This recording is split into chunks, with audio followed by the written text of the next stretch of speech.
At ito pong naririto yung pong aming iinahinin, yung pong bake na ibinigay ni Kapanat. Nakawang asilan. Bebe, busog na bebe niya. Ang bahao.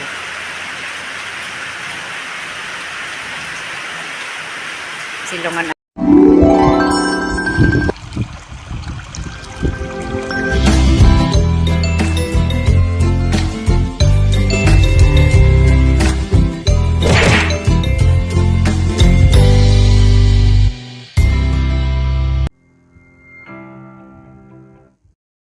Good morning po mga kabrasa, panibagong araw, panibagong lagyan naman po natin ngayon.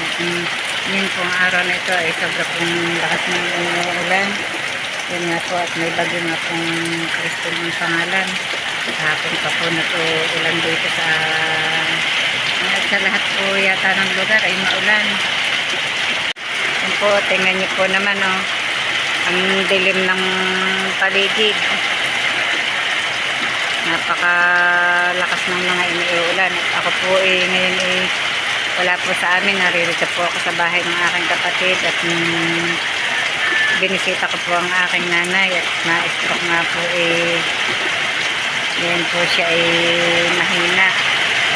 Kaya po ako napapunta dito sa Batulaw at dito na po ako inabot ng lakas ng mga ulan. Tingnan niyo po ang dilim ng paligid. Lalakas ng mga ulan. Palibhasa po nagbagyuhan. Ayan po, ang dami po ng gumuho doon po sa kabila po namin. Ayan At ang mga puno, mga lagas ang mga dahon, mga sanga. At ito po yung aking mga papaya, naputol po lahat. Tapos yun po sa aming daan, doon po sa highway. Ang dami po ng gumuhong pader. At dito nga po sa amin, wala pang power. At wala pa rin pong tubig. Kaya po ang mga tubig ay hakot. Kami po si Tatay Roman po ayan, nagpapahinga at napagod po sa paghahakot ng Gandang tanghali mga kabrasat. naghahakot po yan ng tubig galing sa taas. Yung natira po noong magkasalan po kay Jessa. Hindi na po namin nakuhang mag-vlog noon at may natunog po doon sa taas. Tsaka po hindi na po naintindi. Ito po ang hinahakot ni Tatay Roman na tubig. At yan po natira ng binilin tubig. Yan, ubos po ang aking papaya nabali po lahat ang puno.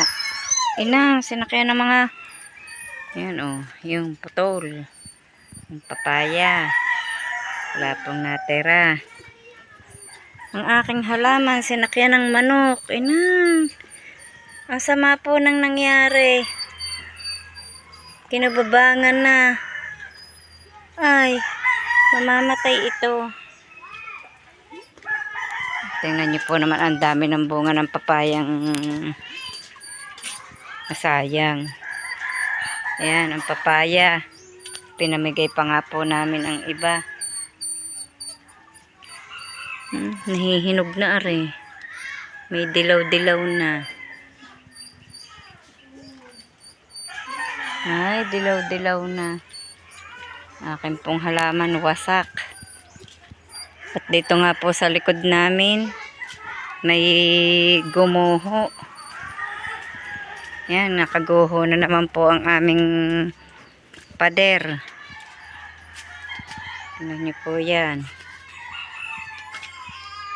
Dalawa po yung gumuhong yan. Din po sa may pigire, gumuho din.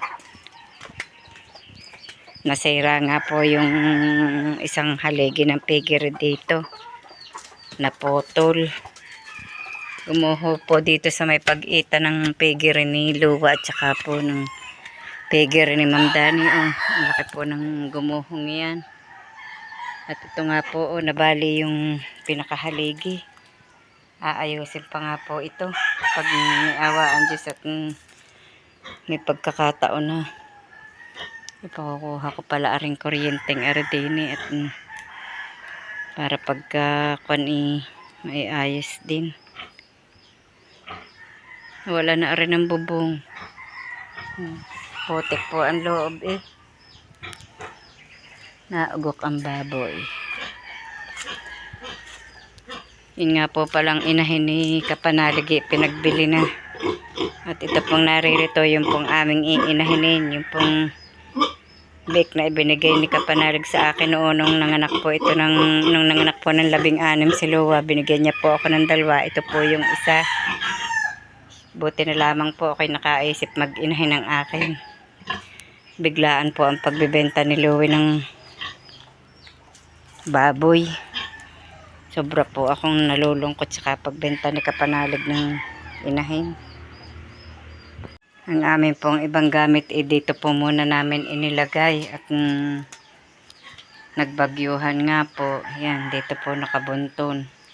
Pati po yung iba namin banig naririto. Ito yung masakyan ng mga manok. May clam pa din yung natirang isa. Ay, hindi pala reklam. Kami nga po pala sa awa ng Diyos nakapag-instalasyon na po ng kaunti.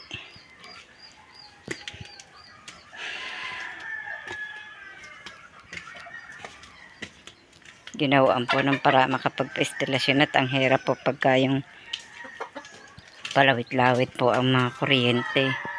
Ano, may lagay na po yung mga kuryente at flexible at nagpa-instalasyon na nga po. Ang kulang na nga laang po ay power at wala pa po kaming kuryente. Bakit wala ang ang bumbilya, Tatay Roman? Wala pa. Sige, nilinisin ba? Nilinisin Ako, di ko inilagay sa ibabaw eh. Narin eh. Wala, ba't parang nawala din eh.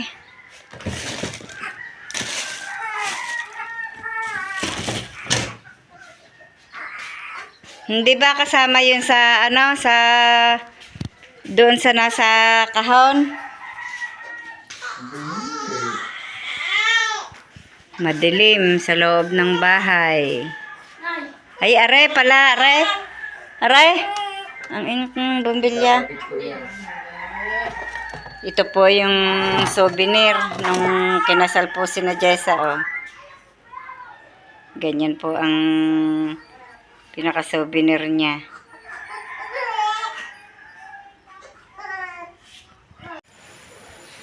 Mga kabrasap, ako'y nandito ngayon sa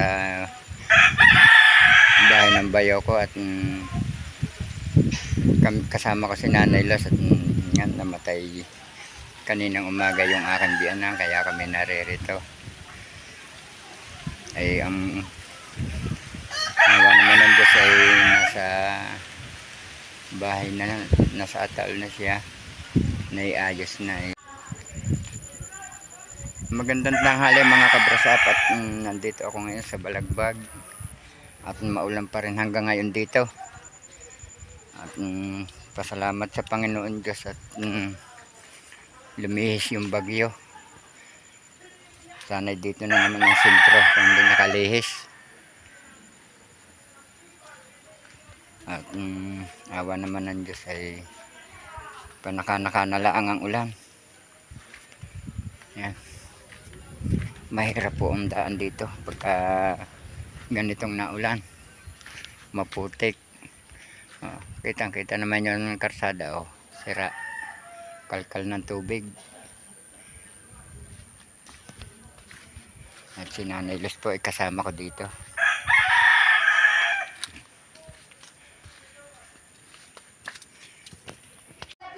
Nandito ngayon si Alvin kasama yung anak ng kanyang bayaw at kinakabitan na po ito ng panarado.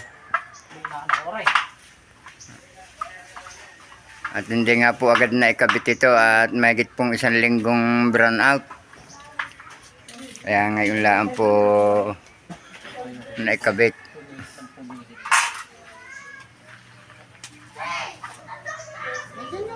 Chargeable na ano ah? Chargeable na. Na barina. Na dyan? Oo. Pera? Pagpapawisan ka. Si Nanay Los po balak po matulog hindi po makatulog at nagkakabit nga po ng bintana. Bakit naman? Wait. May karindot dyan?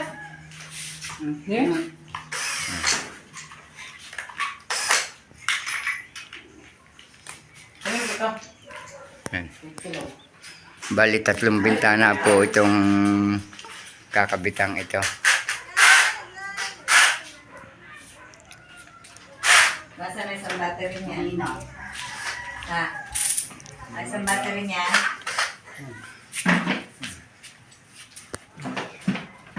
Naman ka din mo.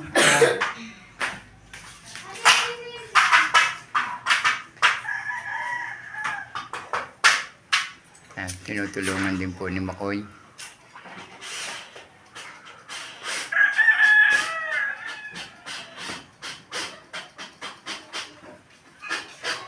Ang ganito ito ay 4.9 daan.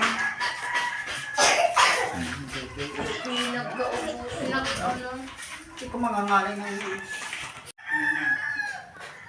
Nakabit na po namin ni Alvin yung bintana dito. Tinulungan ko na po siya at yung kanya pong bayaw ay hindi po makapagkabit at masakit po ang paa at nagkarayuma. At yan po si Alvin ang inusap. Buo na po naman yan dinala dito basta nangalaan po kakabit. Ito pong isang ito hindi pa agad maikabit at nagkulang po ang tornilyo.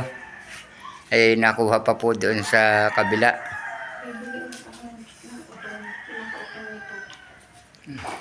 Awa po ng Diyos kahit pa paano nga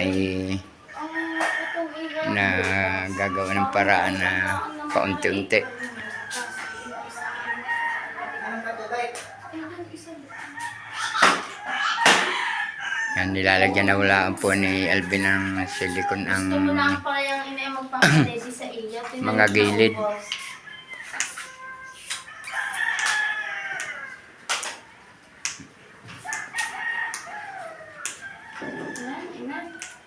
Hindi na muna yan bubuksat yan para pag ikay nakawang asilan.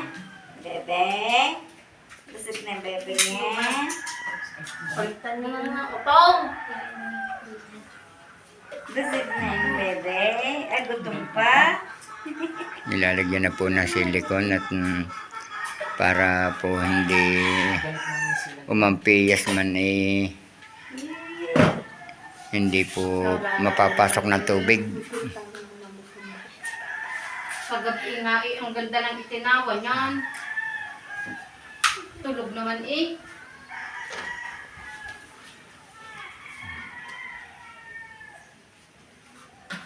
Sabi nila, dididigi ko na ito. Kumusta po kayo mga ka-brush up? Pasensya na po kayo kung ngayon lang po ulit kami vlog at bali po kami ay 2 linggong hindi po nakapag-vlog dahil po medyo po kami ay dinaanan po ng konting problema dahil po ang nanay ko po ay kinuha na po ni Lord noong pong October 31. Namatay na po siya kaya po ako matagal pong hindi nakapag-vlog at hindi po namin maasikasuhan. Kaya po ngayon medyo po nagluluksa po ang inyo pong abang lingkod. At ngayon nga po naka-uwi na po kami dito at ang nanay ko po ay inilibing na po kahapon. Bali, 10 araw po siyang nakaburol. Kaya po ngayon lang po ulit kami nakapag-vlog. At narito na nga po ulit kami sa amin. At ito nga po, ang amin pong bintana ay nakabitan na pong lahat ng pangsarado. Ayan po, oh. Nalagyan na po ng panara. Noon po yung kwarto po ang nilagyan. Ngayon po ay ito pong salas. Yan, sa awa po ng Diyos ay nauutay-utay. At kami po ay nakapagpa-instalasyon na rin. At ito na lang pong bintana sa kusina ang wala. Yun po, yung pong bali po 4 pang bintana, 3 maliit at 1 malaki. Tsaka yun na lang pong pinto ng CR ang wala. May awa po ang Diyos. Yun po ang isusunod namin. Tsaka po itong finish. Pag po may awa ang Diyos at pagkakalooban po alin na magkaroon. At si Tatay Roman po ayan, abala po ng paglalagari ng kahoy. At kami po walang panggatong na. Yun po siya. Maganda nga po mga kabrasap. At nagpapatid po ako ng panggatong at wala pong maigatong. Naubusan na po ng panggatong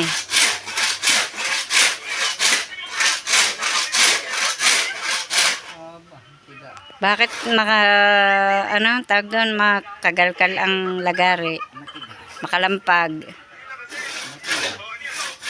Kakawati po yung nilalagari nyo ni Tatay Roman. Matigas po ang kahoy. Brown out na naman po dito sa amin. At saka kaya po kami matagal din pong hindi nakapag-vlog ay 2 linggo po kami walang power.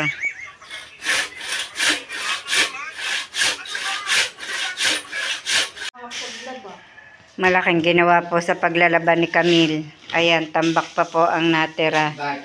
Hindi na po nakatapos ng paglalaba at nasira na po ang aming washing. Hindi na po umikot. Alak ang ginawa. Daming labahin. Kailangan na daw po. Balawbaw pa Naruro sa pigir Pati dryer nasira. Ayan po. Ang dryer na Buhay. ba? Hindi, sira na din. Hindi na rin umano. Hindi pa yan, bago. Yan. Natunog Nagtampo na. Hindi po umikot ang washing. Sira na. Yung taas na yung kapag pabawit ko na.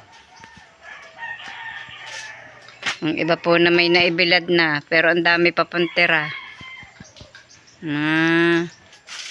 Malibag. Yan, nagliwaliwanag na po din sa likod ng bahay. At tinanggalan po namin ng damo. Tapos yung po mga puno po sa itaas na yun ay binawasan po ng mga sanga. At nakakatakot po pag may bagyo. Baka po makatumba na naman. Ayan, nagliwaliwanag po ang taas ng bahay. Ang higaan na rin kamay. Sige, naruro din. Hindi ka kasama niyan. Naruro niya. Sinasabi niya. Yung malakas. Yung maliit. Yung higaan, yung kasama sa liguan. Naglalaba pa ba kaya? Naglalaba pa kaya? Dami pa? Idayin mo yun doon sa iyong mga mama. Di tatas pa ako pagkakaiko. Dumating na po yata ang bagyong Opel. Ayan, ang lakas po ng ulan. Naulan na naman. Nakaalis na po ang bagyong Nika. Ngayon na may Opel. Ang lakas po ng iniuulan dito. Buti na lamang po at ako'y nakapag-utay pong mga hoy. Ayan, may kahoy na po. Siniba ko po kanina. Nakot naman po ni Camille.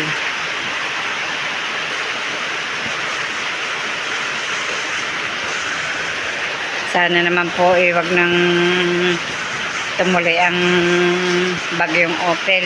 Ganyan na lamang po ang ulan at nakakatakot na po ang ulan iyan. Natulo na naman ang aming bubong. Tuluan na naman. May sahod pong timba at natulo. Dahil ito pong aming bubong ay tingnan nyo po naman ang butas para pong sinabugan ng ay yan pa po yung dati naming bubong nung sa luma po naming bahay. hindi pa po nakakabili ng kapalit. Kaya tiyaga po sa mga luma muna. Nilagyan ko nga po ng mga basahan para hindi po masyadong tumulo din eh. At para po tumuloy yung panangaya, medyo nahina-hina na po ang ulan. Nakapuno na agad po kami ng drum. Tingnan nyo po, kasasahod lang. Puno na agad. Ang bilis. Saglit lang napuno ang isang drum eh. Tsaka po yan, oh. Panggamit din po yan sa baboy. Yung nga pong may pigiri namin doon, gumuho. Nasira nga po yung isang pigiri. Natabunan po ng lupa. Ang loob. Tapos yung pong pinakahaligi po ng pigiri na putol. Kaya kailangan ayusin po ulit. Ang mga rabbit, oh. Bigyan ko na po yan ng pakain kanina yung mga rabbit. Saka po painom. Hilera na naman po ang sahod na timba. Ng mga manok nakasilong dito sa may bubong. Ulan na naman. Katakot naman ang ulan. Nadilig na uli ang mga halaman. Po naputol yung aking papaya noong nagbagyuhan. 2 puno pong ang daming bunga ng ang nabali. Tapos yung puno din eh, naputol din. Sa lakas po ng hangin noon. Ayan ang baha, oh.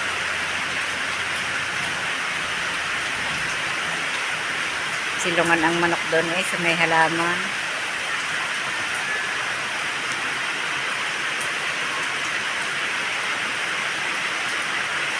Ang aga ng ulan. Mag-aalauna laang pala. Mag-aalauna po, quarter. 12:45 po ng tanghali.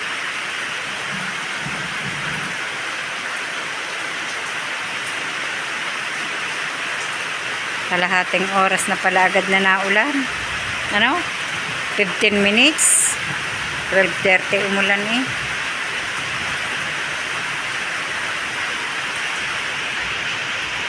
At ngayon nga po ay medyo tila-tila na. Kaya hanggang dito na lamang po munang muli ang aming vlog. At maraming salamat po sa patuloy pagsubaybay hanggang sa dulo ng aming vlog. At saan man kayo naroroon, mag-iingat po kayong palagi. Bye-bye and God bless.